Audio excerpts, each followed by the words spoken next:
Okey dulu ya. Assalamualaikum warahmatullahi wabarakatuh.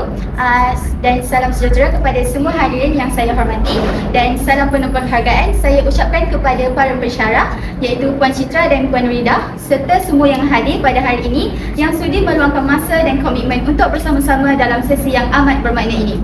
Okey, selama 30 minit ini selama 10 minit ini saya bukan sekadar akan membincangkan tentang cara untuk mengajar anak membaca, tapi saya akan membedah dengan lebih mendalam bagaimana suara dan interaksi kita sebenarnya menjadi jambatan utama kepada kecerdikan dan perkembangan mereka. Oleh itu, tajuk saya pada hari ini ialah memperkasa literasi awal kanak-kanak melalui komunikasi berkesan. Okey, hadirin sekalian, persoalannya, kenapa kita berkumpul di sini hari ini? Jawapannya adalah terletak pada realiti semasa yang perlu kita hadapi bersama. Berdasarkan kajian oleh Nugroho pada tahun 2023, didapati bahawa sekitar 56.34% kanak-kanak prasekolah masih menghadapi kelewatan dalam perkembangan literasi asas. Jadi ini bukanlah satu angka yang kecil bagi kita, maka malah ia satu petunjuk yang sangat membimbangkan. Jadi bayangkanlah, lebih daripada separuh kanak-kanak kita melangkah ke alam persekolahan tanpa persediaan literasi yang kukuh. Jadi ini sangatlah membimbangkan kepada kita semua. Jadi kita juga perlu memahami bahawa literasi ini bukan sekadar mengenali huruf A hingga Z, tapi menurut kajian oleh Jupri Bacotan pada tahun 2022, literasi awal ini terdiri daripada 5 konstruk utama, iaitu yang pertama bahasa dan komunikasi, yang kedua kesedaran cetak, yang ketiga kesedaran fonologi, yang keempat kefahaman naratif dan yang terakhir tulisan awal. Jadi namun saya ingin menekankan satu perkara sahaja yang penting, iaitu komunikasi yang berkesan atau aspek pragmatik yang mempunyai hubungan yang sangat kuat dengan kejayaan literasi ini. Jadi sekiranya komunikasi seorang kanak-kanak itu lemah, maka perkembangan dia secara tidak langsung akan terjejas secara langsung. Okey, bagi memberikan gambaran yang lebih jelas kepada hadirin, saya ingin mengajak anda semua untuk menyertai satu aktiviti yang ringkas. Memandangkan kita hanya di dalam talian. Bayangkan anda berpasangan dan diminta untuk menceritakan satu peristiwa atau satu situasi tanpa menggunakan bahasa badan, tanpa mimik muka dan tanpa sebarang ekspresi emosi. Okey, adakah anda semua rasa komunikasi itu akan berkesan? Jadi sudah tentu komunikasi itu tidak akan berkesan.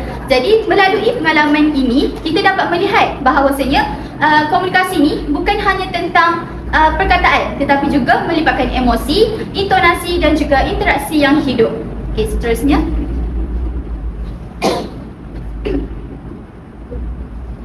Okey, hadirin yang dihormati sekalian, komunikasi dalam kehidupan kanak-kanak ini sebenarnya memainkan peranan yang jauh lebih besar daripada apa yang kita sangkakan. Okey, menurut kajian oleh Nur Syuhada pada tahun 2024, komunikasi ini mempunyai beberapa fungsi utama yang menyumbang kepada perkembangan diri kanak-kanak secara menyeluruh.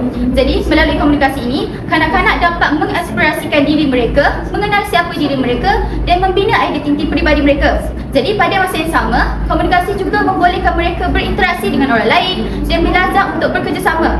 Selain itu, komunikasi ini menjadi saluran utama untuk mereka menerima dan memahami maklumat baharu. Jika komunikasi ini tidaklah berlaku dengan berkesan, maka kita sebenarnya sedang menutup ruang-ruang penting dalam perkembangan kanak-kanak tersebut. Okey, seterusnya.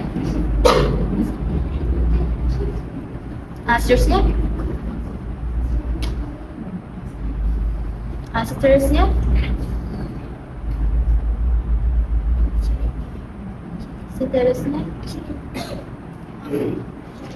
Okey, kini kita beralih kepada bahagian yang lebih praktikal, iaitu bagaimana komunikasi ini boleh digunakan secara langsung untuk memperkasa literasi awal kanak-kanak. Salah satu kaedah yang paling berkesan ialah teknik read aloud atau membaca secara nyaring, iaitu kajian oleh Nur Asma'iyah pada tahun 2023 menunjukkan bahawa membaca buku cerita bergambar ni dengan suara yang jelas dan ekspresif memberikan impak yang lebih besar terhadap perkembangan bahasa dan kognitif kanak-kanak tersebut.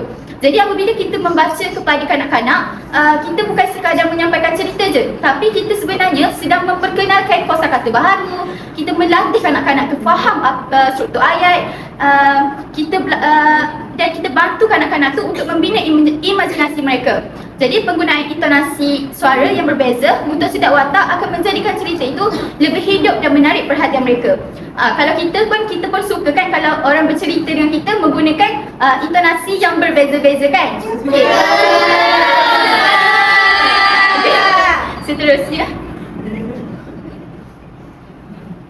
Okey, seterusnya saya akan pergi kepada peranan dan cabaran. Yang pertama, apabila kita bercakap tentang memperkasa literasi awal kanak-kanak ni, kita tidak boleh melihat sebagai satu tanggungjawab satu pihak sahaja. Kita tidak boleh meletakkan beban itu sepenuhnya kepada guru dekat sekolah atau hanya meletakkan atau mengharapkan ibu bapa dekat rumah je. Hakikatnya, perkembangan literasi kanak-kanak ni adalah hasil daripada gabungan usaha pelbagai pihak yang saling melengkapi. Okey, jadi dalam konteks ini, saya akan membawa hadirin untuk melihat dengan lebih mendalam peranan tiga pihak utama, iaitu ibu bapa, guru dan juga masyarakat. Okey, kita mulakan dengan peranan ibu bapa yang sebenarnya merupakan individu yang paling dekat dengan kanak-kanak tersebut. Jadi ibu bapa adalah guru pertama dalam kehidupan anak-anak. Jadi segala bentuk komunikasi yang berlaku dekat rumah bukannya di sekolah. Jadi peranan ibu bapa dalam membina asas literasi melalui komunikasi tidak boleh dipandang ringan. Okey, perkara pertama yang sangat penting ialah bagaimana ibu bapa ini mewujudkan komunikasi yang berkualiti dekat rumah tu. Jadi komunikasi yang berkualiti bukan sekadar memberi arahan macam pergi makan, adik pergi mandi, adik pergi tidur. Tapi komunikasi yang sebenar ialah komunikasi yang berlaku di dua hala, di mana ibu bapa itu memberi ruang kepada anak untuk bercakap, untuk bertanya ataupun meluahkan perasaan mereka. Sebagai contoh, bila anak pulang daripada sekolah, ibu bapa bolehlah tanya, hari ni apa yang paling seronok dekat sekolah tu berlaku. Jadi soalan macam ni dapat memberi ruang kepada anak tu untuk bercerita, berbeza dengan soalan yang hanya merupakan jawapan ya atau tidak. Macam ibu bapa tanya je, adik dah makan ke hari ni? So jawapan daripada kanak-kanak tu adalah dah makan ibu, macam tu je. Jadi dekat situlah sebenarnya proses literasi tu berlaku secara semula jadi tanpa kita sedar. Okay, Seterusnya, kita beralih pula kepada peranan guru. Okey. Guru ini adalah individu yang penting dalam memperkukuh perkembangan literasi kanak-kanak secara formal. Guru ni bukan sekadar penyampai ilmu, tetapi juga sebagai fasilitator komunikasi dalam bilik darjah.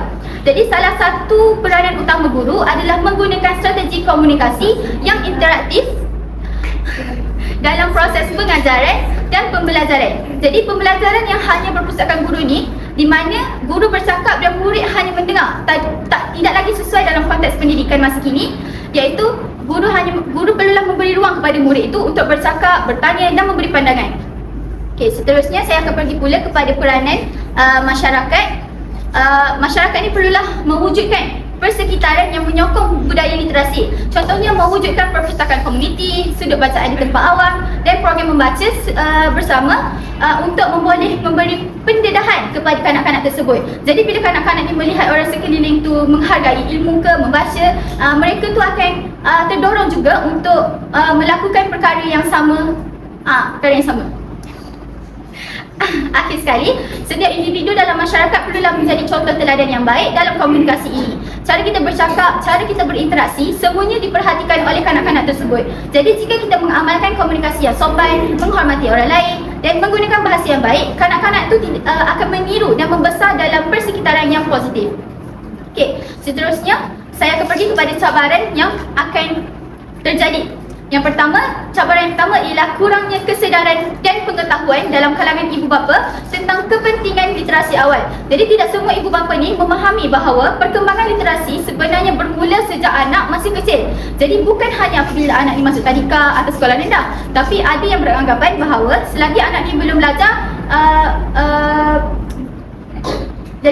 belajar secara formal, mereka tidak perlu lagi memberi penekanan kepada komunikasi atau pendedahan bahasa.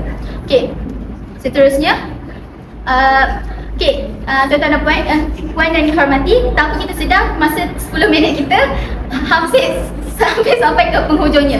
Jadi sepanjang sesi ini saya telah memahami bahawa literasi awal ni merupakan hak setiap kanak-kanak dan bukan satu pilihan. Kita juga telah melihat bahawa komunikasi yang berkesan adalah kunci utama dalam membuka potensi literasi mereka. Selain itu, emosi dan literasi sosial memainkan peranan sebagai asas yang menyuburkan perkembangan minda dan pembelajaran mereka. Jadi itu sahaja daripada saya. Sekian, wabillahi taufiq wal hidayah. Wassalamualaikum warahmatullahi wabarakatuh.